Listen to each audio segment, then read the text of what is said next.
So the basic meaning of yoga is something like union. The realization, in other words, of the union of what we call the separate individual with the ultimate ground of being, Brahman. We don't know how early yoga is in India, but there are statues found in Mohenjo-daro in the Indus Valley dating from at least 2000 BC of figurines in the posture familiarly associated with yoga, the Padmasana or the full lotus posture, in which almost all Buddhas are seen to be sitting, with the legs crossed and the feet up on the thighs, soles upwards. It apparently then is something quite ancient and was in some way absorbed and assimilated to the Aryan civilization which invaded India from the north somewhere between 15 and 1200 BC. Yoga was apparently, like everything else in those days, handed down as an oral tradition and was not committed to any kind of written record until there appeared a book called the Yoga Sutra. Sutra really means thread, but I suppose through the idea of threaded leaves, ancient manuscripts in India were written on palm leaves, came to mean scripture or book, sacred book. And the Yoga Sutra is associated with a gentleman named Patanjali, Patanjali, and is of uncertain date. It may be as early as 200 BC, it may be a bit later. But this is the standard text on the practice of yoga.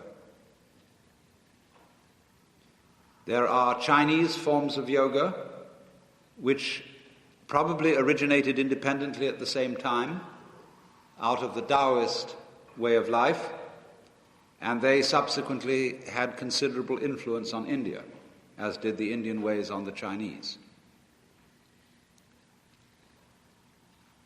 Now, it's important to study the Yoga Sutra from its opening, or second to opening phrase, its second verse.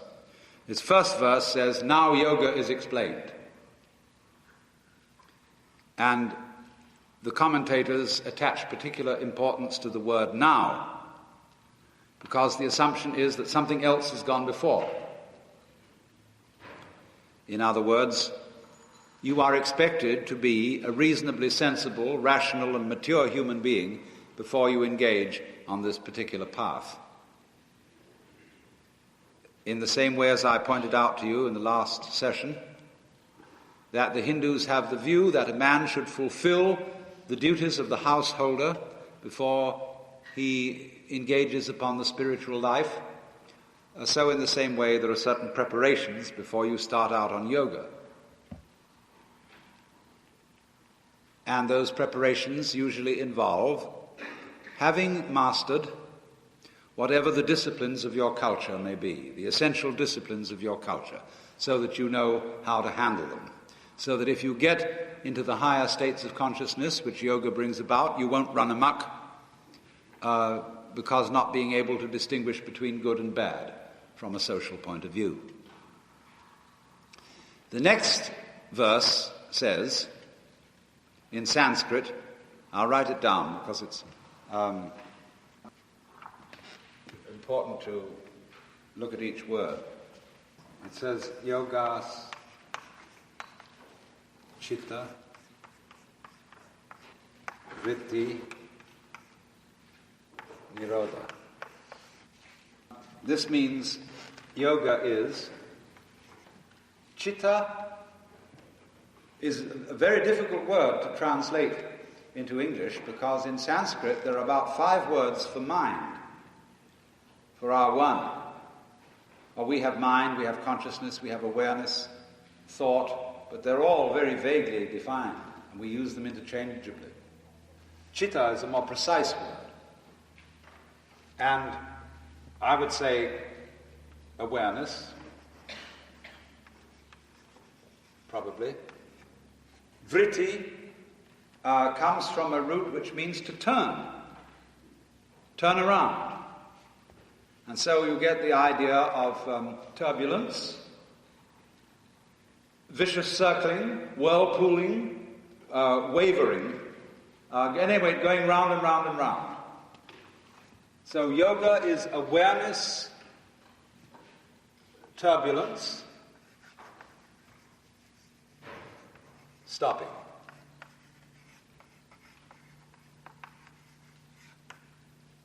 There it is, all in one sentence. You can take this sort of analogy, which is used by yoga teachers. Take it that awareness is something like a pool of water. When the water is quite still, you can see in it the reflection of the sky and everything in the bottom of the pool. When it's muddy and turbulent, you can't. So in the same way, your awareness of the world is like reflecting pool. And if it's turbulent, you don't see clearly. You're not clearly aware. You don't have a mind like a mirror. You have a mind like a distorting mirror, which keeps wiggling. So, yoga then is the art of stilling the mind. There are various schools of thought about what a still mind is. According to one school of thought, the goal of yoga is samadhi. Well, everybody agrees that samadhi is what it's all about. What is this word, samadhi? It refers to a state of consciousness which is sound. Don't say sound. That's different.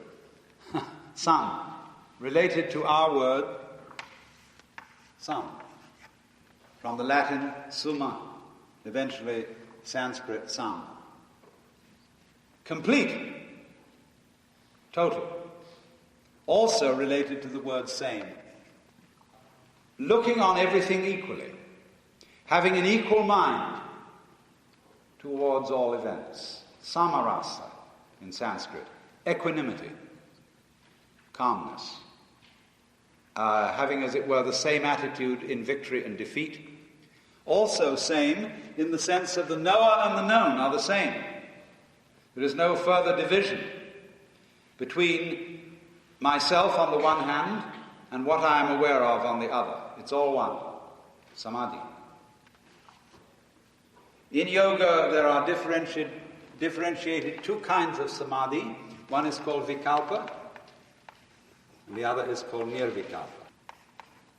The word vikalpa means an idea or conception. So there could be a samadhi with an idea in it of some kind, a concept. Nirvikalpa would mean without a concept.